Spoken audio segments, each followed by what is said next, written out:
because Acoustic Soul, it came out in 1996. We're in 2022, summer, June 2022. Yeah. It hit the 25-year anniversary last year, but this year, is it because the The pandemic? pandemic, yeah. We had planned yeah. to do the whole thing, the tour and everything last year. Yeah.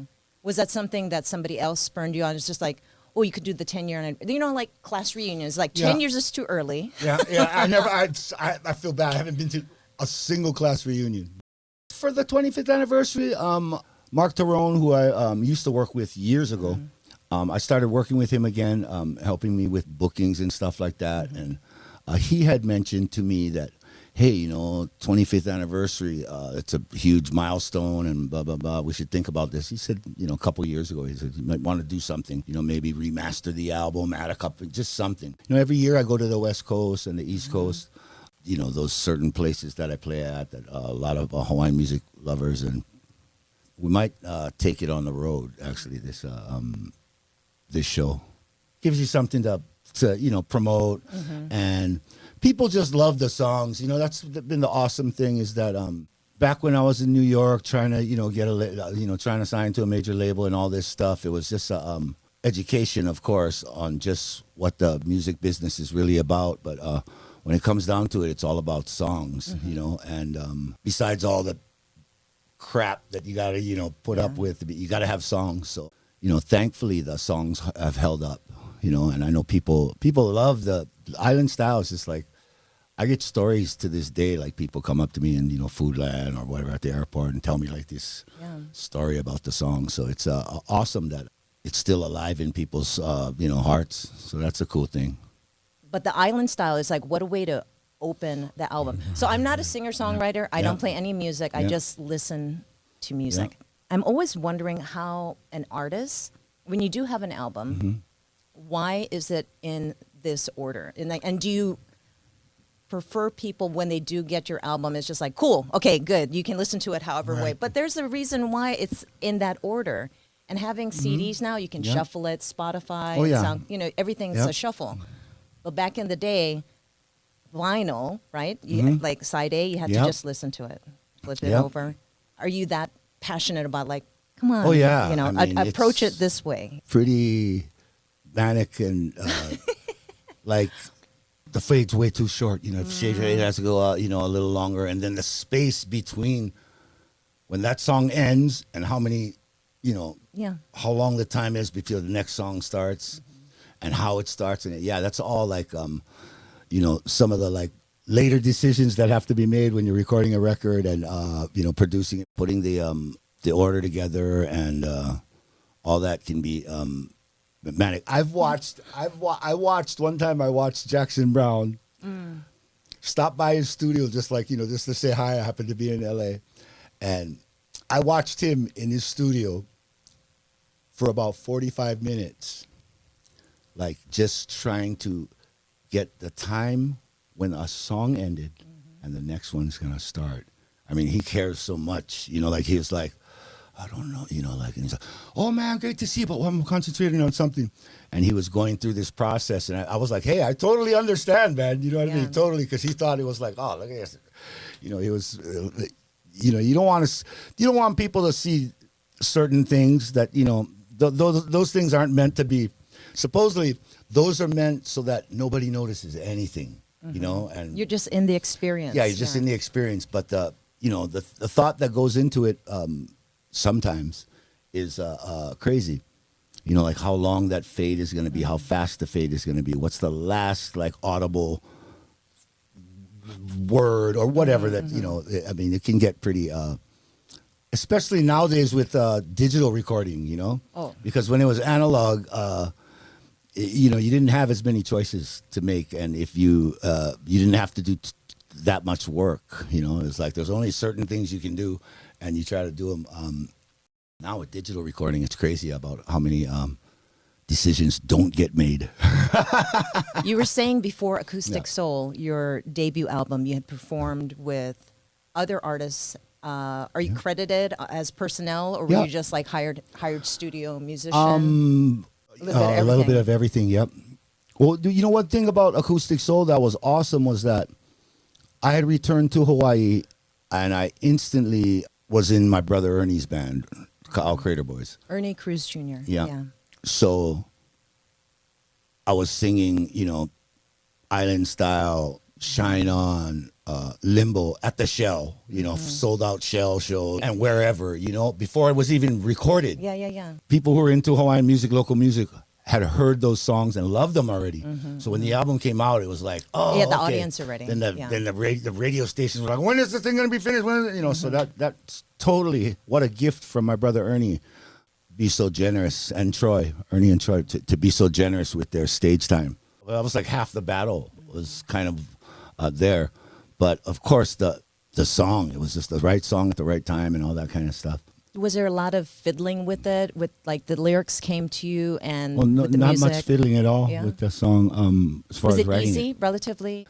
that was quiver, one of those yeah. songs that just, I thought, I was still living in New York when I wrote that song. When you left Hawaii to go to the East Coast, was school, was just life, college. and was it to also determine, am I going to do singing, songwriting? I always knew I was going to be singing and songwriting and doing that. But my mom was hoping I wouldn't be just like my father, who was a musician, or just like my brother, who was a musician. I wasn't even planning on going to college. My senior year, the counselor said, fill these papers out and bring them back tomorrow or else. So I did. Ended up at UH Manoa. I basically wanted to get as far away from here as I could possibly get, just to get out there, because the music at the time, music that was the thing that was happening in Hawaii just wasn't that appealing to me.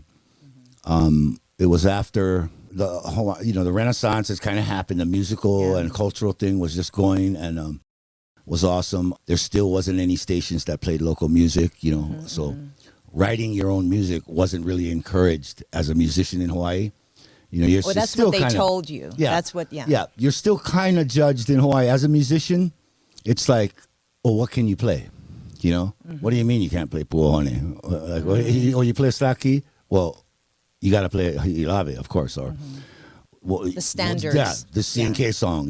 Those are the songs that get played, and if you play these bunch of songs, you can get a gig in a place.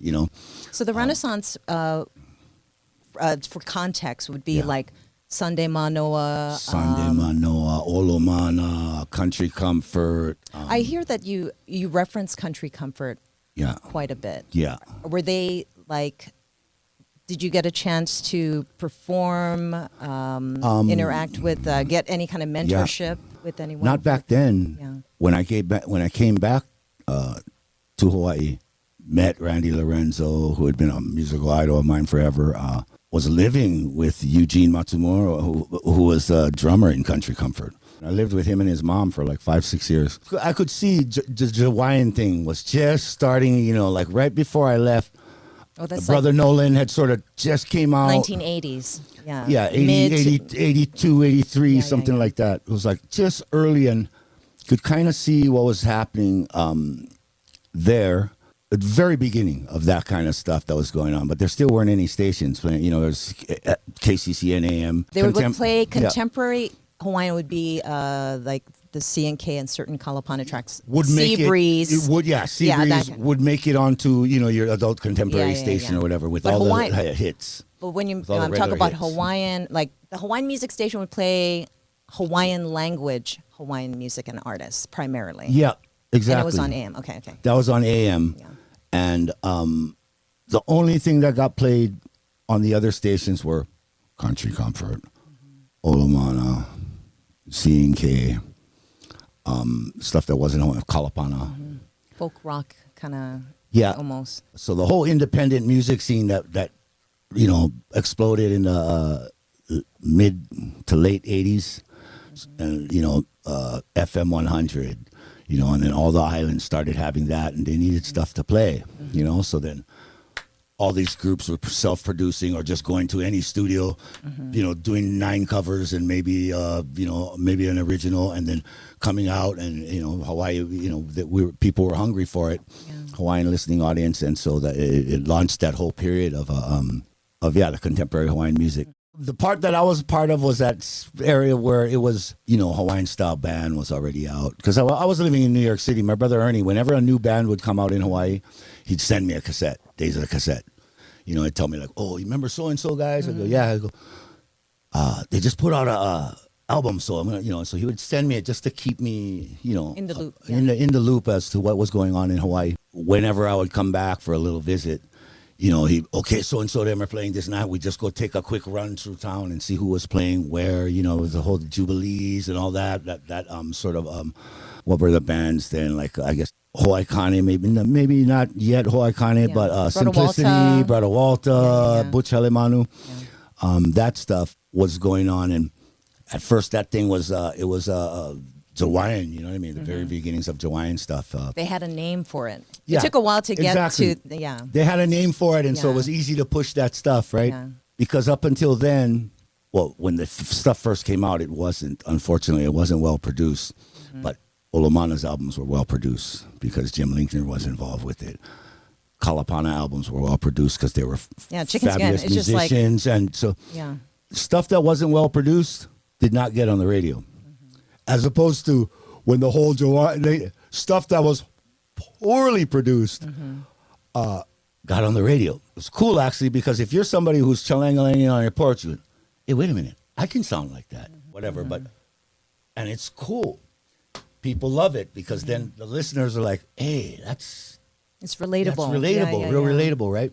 I know that you're saying it very generally because a lot of the stuff was well produced, but there were some that kind of fell through the cracks. Yeah, exactly. Exactly. Until they got somebody to help them out and engineer it correctly. Exactly. Their second album. You know what I mean? Their first album they did with so-and-so, and then the second album, whatever. Even my brother Ernie, their first album, there, he was like, I don't know, the thing's kind of, and he sent it to me, and I was like, then you had studios that were, people are just realizing that you get a better sound if you go pay more money. And then, of course, that was right at the beginning of the digital revolution. So then everybody's got a recording studio. And you didn't need $500,000 to have a recording studio, How about you when you were on the East Coast and you were gigging and playing music? Were you recording yourself or you were just like, whatever happened? Do you still have those tapes? I have some of them. Unfortunately, I lost everything twice, in my early adult life. Go move someplace else. You got all your stuff in storage at your friend's house, and I'll be back for it. Yeah, it's cool, man. It's all good. Major, hurricane comes through and floods everything out, and oh man, we tossed everything out. So that was like pictures, recordings, tapes, all just everything. That stuff that happened twice. So I have some of the stuff that back in the days of cassettes, but you go back. I mean, do you ever listen to it for reference or for ideas? Are there like your audio notes? What's your songwriting process now? Is everything just recorded? Do you write it down? However, like it can happen. I mean, my the spark, the interest starts when you're driving down the road. You get an idea. I just got my phone now with the phones.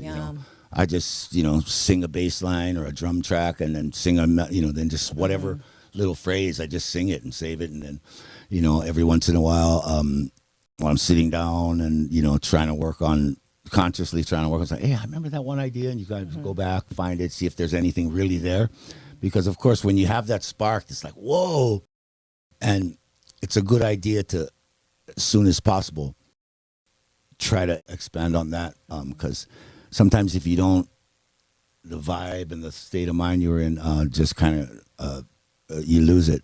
Like before cell phones, I used to be driving down the road. I'd get an idea. I'd pull over at the first payphone I'd see, call my house, which had the answering machine, and I'd sing the song into my answering machine. And then get home and can't wait to play it just so I can remember what it was. Back to the island style, that song pretty much wrote itself on the island. We do it island style, mounted to do it. And then Mama's in the kitchen cooking dinner. That her verse and that chorus, just like some songs, you're like, it's as if you're hearing it already done, and it's like, wow, what a gift. What the hell? What a gift is right. Awesome gift. This was right before I moved back home. I got that because my brother Ernie had sent me another cassette when I was in New York, and I was hoping, I had really high hopes for this one because the way he described it was a lot of people who I respected was involved in the project. And I was like, well, I'm thinking, what was I expecting to hear, And so and the song just came right out, boom. Certain songs, that one, Missing You, the song Missing You that I wrote, was always struggling to be this other song, you know. It's so. I listened to that song, and it's so sad, and it's because it's relatable. A lot of the Yeah. music, not just acoustic soul, but even music that you present from other artists. Yeah.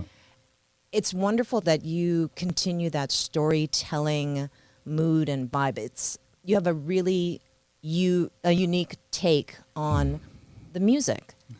Did you know that you were a storyteller through the music? You know, it's like some people, oh, you're such a good singer, or you're a good performer or entertainer, but storyteller also. Well, in the mix you know of that, you know, 17 years old when I first started playing by myself without my brothers or without my dad and stuff.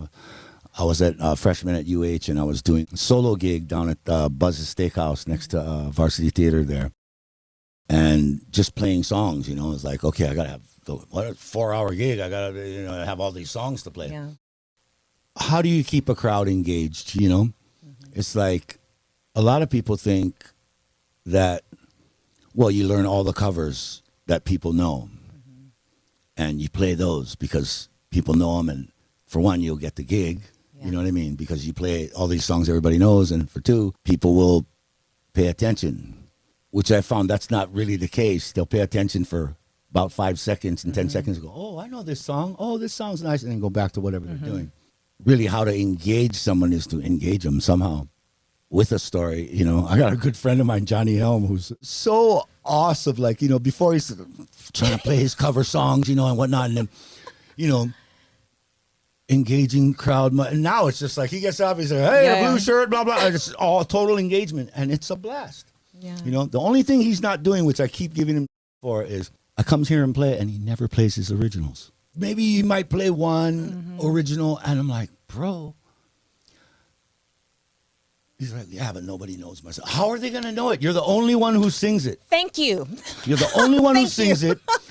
So if you just sang it every time you played, guess what? The staff would be like, I know this song. This is a good song. They'd start humming and singing along while they're working. Next thing you know, bartender, and then people sitting down will go, oh, wow, everybody knows this song. Yeah. I should know it. You know what I mean? It's just some of those, of those It's things. just like there's either new to you, and then it's not new to you. Exactly. So that's a way to, that's a pro tip from John Cruz. Yes. Just play it. Yeah, and the other thing is, if you're going to play a cover song, I want to hear you first. Yeah. And I want the song to be second. Yeah. You know, the song has to be great. You know what I mean? It has to be a good song, or you're not going to get people to pay attention no matter what. If Celine Dion didn't have good songs, would never have, you know, had a career. But she's a great singer, and she gets great songs. It's you know, very engaging. And you have to interpret those songs in a way that's, you know, that's connects. Oh, You got it defined. Okay. Actually, soon. Okay, so No, it's only like 10 minutes away. This place. Let me just.